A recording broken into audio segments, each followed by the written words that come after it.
a lot of stuff, a lot of ups and downs. Georgie tends to have a little too many secrets and share my emotions with the world because I feel like it is so hard for a lot of people to do that. If I can share my experiences, it'll be easier for them to. For 10 years, every single interview Darcey Silva has ever given had one thing in common that almost nobody talked about out loud. There was always someone else in the room. Not the interviewer.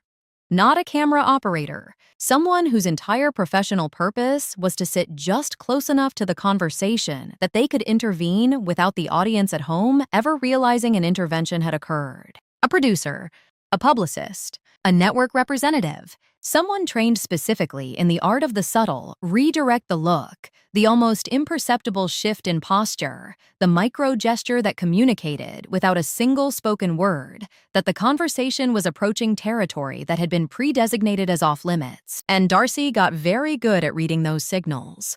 Frighteningly good. Mid-sentence. Mid-thought. Mid. The most interesting thing she had ever been about to say in an interview, the signal would arrive, and the sentence would quietly complete itself in a completely different direction. And the interviewer would not always notice, but the people watching very carefully always did. And then one day, she walked into a room with no signal system, no producer in the corner, no publicist seated at an adjacent angle, no earpiece, no guardrails of any kind. Just Darcey Silva, a journalist, a camera, and 90 uninterrupted minutes. And what came out of that room changed the entire conversation permanently. If this is your first time on this channel, I need you to hit that like button and subscribe right now, because what we cover here is the stuff that the produced, managed, carefully packaged version of this story has been keeping just out of reach for a decade. We connect the dots that the network doesn't connect for you. We ask the questions the publicist would have redirected. And today, we are breaking down the most significant interview Darcey Silva has ever given, minute by minute, answer by answer, and explaining exactly why the people who have covered this space for 20 years are calling it a document rather than a conversation. Let's start with the trap, because there is always a trap. And in this case, the trap was constructed slowly and carefully across 10 years of public appearances. Darcey Silva said on multiple occasions, in multiple formats, in multiple interviews that all had producers present, that she had nothing to hide.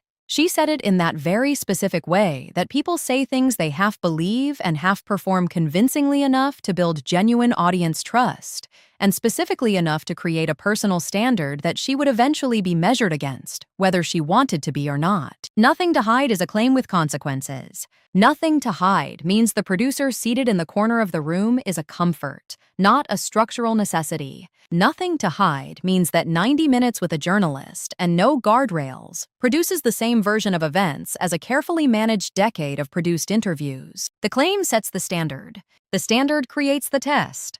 And the unproduced 90-minute interview was the test. Here is what makes the trap so fascinating from a behavioral standpoint. It was not set maliciously. Darcey was not lying when she said she had nothing to hide. She was saying something she believed to be true in the context in which she was saying it, which is a context where the management apparatus existed, the redirect system was operational, and the gap between what she was willing to say publicly and what she knew privately had been managed for so long that she may have genuinely lost track of how wide that gap actually was. The management doesn't just protect the story from the audience. Over time, it protects the person being managed from a full accounting of the story they are living. And when the management disappears, when the producer's corner is empty, and the signal system is offline, and the sentence has to complete itself wherever it naturally goes, the gap becomes visible, not just to the audience, to Darcey herself. That visibility is the core of what the 90-minute unproduced interview revealed. And it revealed it in ways that the community watching has been analyzing, cross-referencing, and discussing in every corner of the space that covers this story. The analysis is extensive. The findings are significant, and they fall, as the most honest findings always do, into multiple categories simultaneously. Now, let's talk about the credibility question, because this is where the double bind gets genuinely fascinating. An unproduced interview tests credibility from both directions at the same time, and there is no neutral outcome. Option 1. Everything Darcey says in the unproduced, guardrail-free context aligns perfectly with what she has said in every produced interview that preceded it. The stories match. The details are consistent. The emotional register is the same. The topics that were previously redirected away from turn out not to have been redirected away from because they were damaging, but simply because they were outside the focus of those particular conversations. If that is what the 90 minutes produced, then the management apparatus is vindicated, the nothing to hide claim is confirmed, and the produced version is certified as the complete version. The gap was never as wide as the redirect signals suggested. Option 2.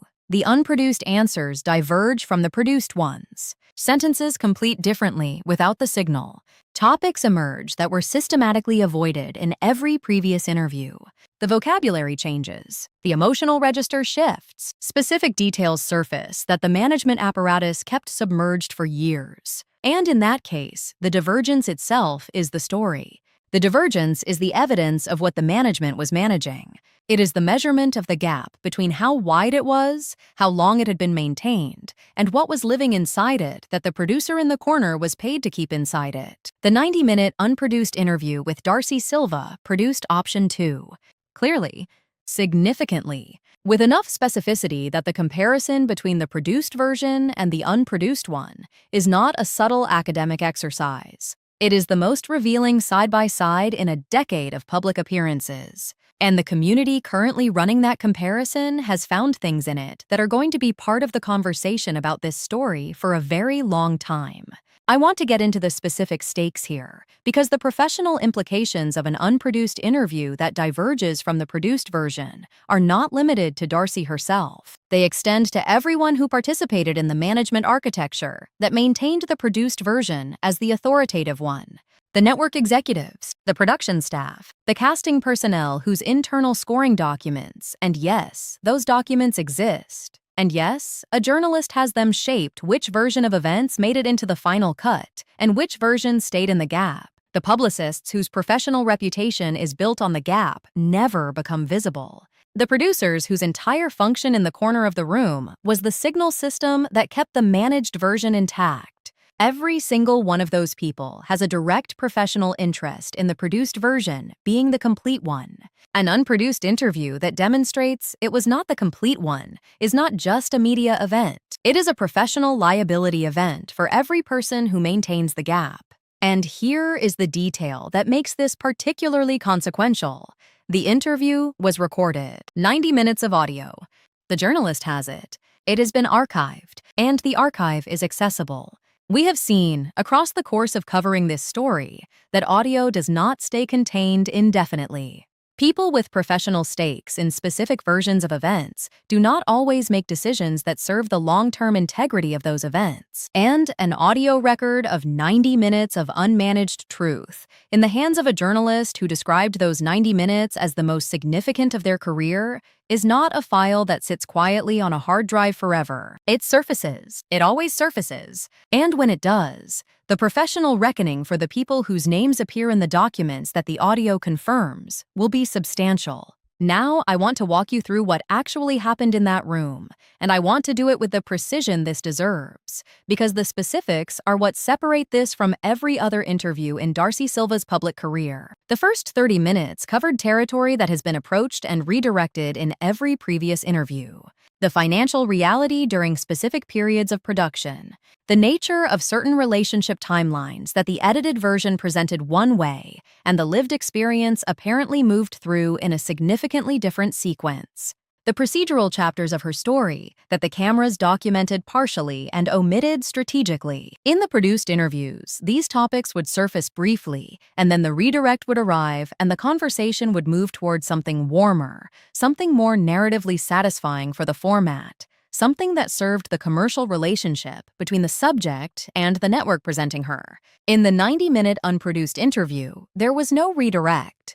The topics surfaced and the answers just kept going. 30 minutes of the first section of the conversation were spent in territory that a decade of produced appearances had treated as brief stopping points on the way to safer ground. And Darcey addressed those topics with the specificity of someone who has written about them in manuscript form. Not abstractly, not atmospherically, with dates, sequences, and the kind of precise vocabulary that comes from having processed something fully enough that the words for it have finally arrived. The manuscript exists. The manuscript is in the hands of people who are not Darcey's management. And the interview demonstrated that the person who wrote the manuscript has internalized it, and that the private reckoning that produced it has changed the way she talks about the events it describes. The specificity in the unproduced interview was the specificity of someone who has stopped protecting a version of events and started simply describing what actually happened. The middle 30 minutes were, by the journalist's own published account, the moment the interview became something they had not anticipated. And I want to sit with that for a second, because journalists who cover reality television are not easily surprised. They have seen the performance. They have seen the managed emotion. They have seen the redirect and the pivot, and the artfully deployed vulnerability that serves the narrative, and then retreats safely back behind the managed version when the moment has passed. This journalist was not surprised by any of those things when they arrived. They were surprised because those things did not arrive. What arrived instead was a specific, unprompted account of a production meeting. A meeting that corresponds with precision, by name, by date, by the specific content of what was said in it to the meeting, described in a document that has been referred to in this series as Chapter 7. A meeting that the produced version of events has never directly confirmed, that the management apparatus has declined to address publicly, and that multiple people with first-hand knowledge of it have described in separate accounts that all tell the same story. In the middle 30 minutes of the unproduced interview, without a signal arriving to redirect the sentence, Darcey described that meeting with quotes, with names, with the calm, specific, measured delivery of someone who has decided that the truth of that meeting is not something she is willing to protect anymore. The journalist stopped asking questions. They let the account complete itself. And what completed itself is why the interview has been described as a document rather than a conversation. Documents record. This one did. And then there were the final 30 minutes. The journalist asked a question that no produced interview had ever let Darcey reach without a signal intercepting it first. A simple question. A question that sounds almost gentle in its framing, but that carries the weight of 10 years of managed appearances in every word of it. What do you wish the audience had actually known? No signal arrived. No redirect. No sentence that started in one direction and quietly completed itself in another. The answer that came was 30 minutes long. 30 uninterrupted minutes. And the journalist, in their published account of the experience, described those 30 minutes as the most significant sustained piece of testimony they had encountered in their professional career. Not the most dramatic, not the most emotional, the most significant meaning, the most connected to actual documented events, the most specific in its references, the most complete in its accounting of the gap between the produced version and the real one.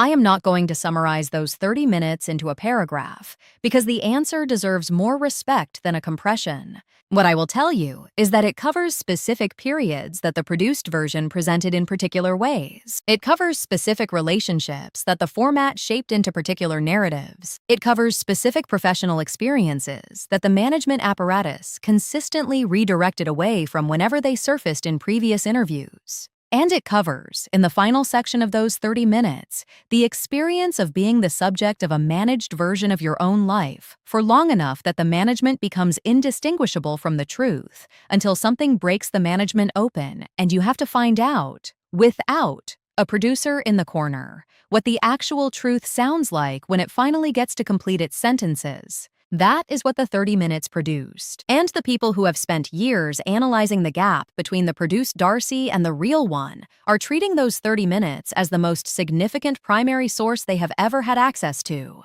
Here is where I want to go to the behavioral analysis, because this is the part that connects what happened in the interview to the larger pattern of change that this series has been documenting. For the redirect to function, something specific has to be true. The gap between the private version and the public version has to be worth protecting.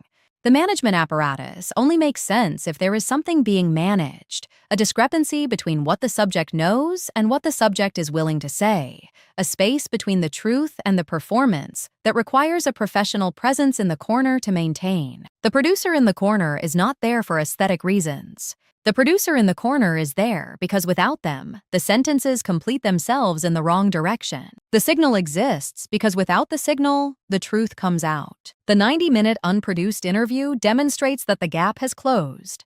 Not fully, not perfectly, but significantly enough that the redirect has lost its structural function. The redirect cannot send a sentence toward a managed version when the managed version and the real version have largely converged.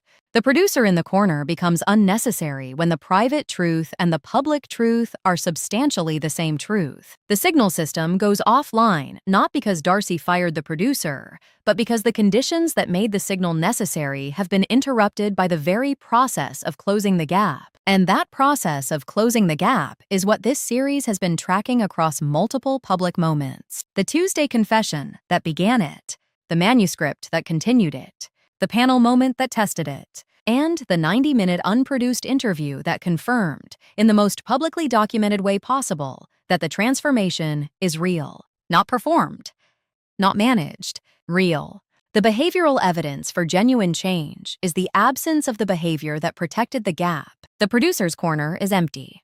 The signal is offline. The sentences complete themselves where they actually go. That is the behavioral evidence. It is the clearest evidence in 10 years of public appearances. I want to address the emotional dimension here, because there is something deeply counterintuitive about how the emotion functioned in this interview versus every previous one. The journalist noted it specifically in their published account. There were moments of real emotion in the 90 minutes, genuine, unperformed, the specific kind of feeling that arrives without announcing itself and departs without a resolution designed for audience satisfaction. The kind of emotional moment that a produced interview would treat as an opportunity. Because in every previous interview, the emotion was the redirect. The tears that moved the conversation away from the factual territory and into the personal. The feeling that dissolved the specific into the atmospheric. The vulnerability that was real, but that also served a function. It moved the interview away from the answerable and into the felt, and the felt was safer than the answered because the felt does not generate factual records. In the 90-minute unproduced interview, the emotion arrived and the sentence continued. The feeling came and the answer kept going. The specifics did not dissolve into the atmosphere of the feeling.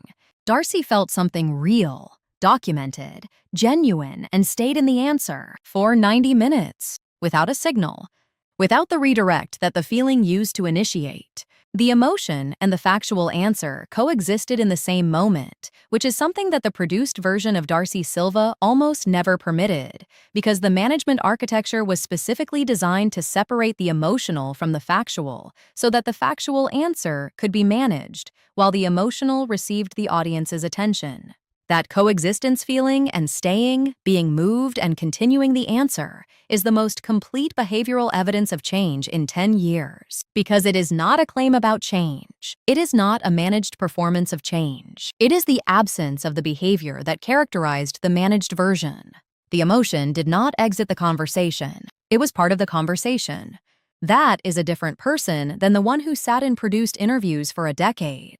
And the difference is documented in 90 minutes of audio, in the journalist's archive. Now, let's address the hypocrisy question directly, because this is the moral core of what the interview revealed. For 10 years, the management apparatus that surrounded every public appearance Darcey Silva made was described by everyone who participated in it as being in her service, protecting her, ensuring she was represented accurately and fairly, making sure the conversation stayed in territory that was productive for her. The producer in the corner was framed as her advocate. The publicist adjacent was her voice's protector. The signal system was her safeguard against being caught in a vulnerable moment and exploited by a format that does not naturally prioritize the well-being of its subjects. But productive territory, in the management apparatus's definition, was territory that protected the network's version of the story, the brand's version of the story, the commercial relationships version of the story. The version that generated ratings, renewed contracts, created the kind of controlled conflict that the format depends on, and the kind of resolution that keeps audiences returning for the next season. The management was not primarily protecting Darcey. It was primarily protecting the story built around her, and the story built around her was built to serve the people who built it. The 90-minute unproduced interview is what Darcey Silva sounds like when the story being protected is her own, when the answer serves her truth rather than the network's narrative, when the sentence completes itself according to where she actually wants it to go rather than where the management apparatus needs it to arrive. And the difference between that interview and every produced one that preceded it is the measurement precise, documented, available for comparison of how much of herself was being managed in service of a story that was not primarily hers. That is hypocrisy, not Darcey's hypocrisy. The management, the apparatus that presented itself as her protection while functioning as her constraint. The corner of the room that was supposed to be there for her, but was actually there for the version of her that generated commercial value for the people paying for the corner. The interview stripped that framing bare. The 90 minutes without the signal revealed exactly what the signal was protecting, and it was not Darcey Silva. It was the distance between Darcey Silva and the story she was allowed to tell publicly about her own life. Here is the part that almost never gets talked about honestly in these conversations, and I want to talk about it honestly because this channel does not do the comfortable version of these stories. The unproduced interview was more isolating than the produced ones. In the immediate aftermath, in the hours after it was released into the space where the community was watching and processing and running the comparisons, the warm embrace of recognition and belonging that the authenticity mythology always promises, the idea that when you finally tell the complete truth, the people who have been watching you manage the incomplete version will immediately respond with understanding and renewed connection, did not arrive immediately. What arrived instead was something more complicated and more real. The specific, temporary loneliness of having said true things in public and waiting to find out what the true things do to the relationships that were built on managed ones. Because some of those relationships were built on the managed version. Some of the people in Darcey's professional and personal orbit have a stake in the managed version that the unproduced interview has now complicated. And the people who have that stake do not immediately respond to the unmanaged truth with celebration. They respond with reassessment, with distance, with the specific silence that means someone is deciding whether the new version is something they can accommodate or something they cannot. Darcey described this in the final minutes of the interview. She described the post-truth period as the loneliest she has felt since the very beginning of the public journey. And the journalist noted that the description carried none of the performed quality that vulnerability usually carries in a managed interview. No resolution designed for audience comfort. No pivot toward the hopeful that signals the emotional moment is concluding in a way the format finds satisfying. Just an honest acknowledgement that telling the truth after a long period of managed public life does not immediately produce the outcome the mythology promises. It produces a waiting period, a rebuilding period, a period when the relationships that need to reorganize around the truth are in the process of deciding whether they will. She is in that period now. And it is, as she said without a signal arriving to redirect it, the loneliest she has felt since the beginning. The difference, and this is the difference that matters, is that this loneliness is the cost of something real. Not the price of a performance that requires ongoing maintenance. Not the cost of the management apparatus staying operational. The price of the truth. And truth, unlike performance, has a foundation. Performances erode. The maintenance cost increases. The gap widens, and the management becomes more expensive, and the producer in the corner has to work harder, and the signal system has to become more sophisticated to keep the managed version coherent. Truth does the opposite. The foundation builds, the maintenance cost decreases, the gap closes, the producer's corner empties, the signal goes offline, and 90 minutes with a journalist produces something that the journalist calls the most significant conversation of their professional career. So where does this leave us? 90 minutes. No producer. No signal. No redirect. The gap between the private version and the public one closed enough that the management apparatus lost its structural purpose. Chapter 7 confirmed in audio, by name, with quotes, without intervention. The question that no produced interview had ever let reach its natural answer. What do you wish the audience had actually known answered for 30 uninterrupted minutes that are now in an archive? That is the point of no return. Not because the 90 minutes resolved everything. Not because the truth told in one interview closes every open question in a decade-long story, but because it establishes a new baseline. The baseline of what Darcey Silva sounds like when the story she is telling is actually hers. When the answers are not navigating toward a managed version, but simply completing themselves where they naturally go. That baseline now exists. It is documented. It is in the journalist's archive, and in the community's analysis, and in the ongoing line-by-line comparison that people who have studied this space for years are currently running. And every future interview, every future produced appearance, every future conversation with a journalist, every future moment when Darcey Silva sits across from someone with a camera and a question will be measured against this 90-minute unproduced version. The audience knows what the unmanaged version sounds like now. They know the vocabulary of it, the emotional texture of it, the specific way sentences complete themselves when no signal arrives to redirect them. And knowing it, they cannot unknow it. The standard has been set, not by a producer, not by a network, not by a format, by Darcey Silva, in a room with no guardrails, answering questions for 90 uninterrupted minutes with the specific and hard-won courage of someone who has finally decided that the truth, whatever it costs, whatever it complicates, whatever relationships it requires to rebuild from a new foundation, is the only version of this story worth telling anymore. 3 episodes remain in this series, and they are the ones that close the circle completely. Subscribe so you don't miss them.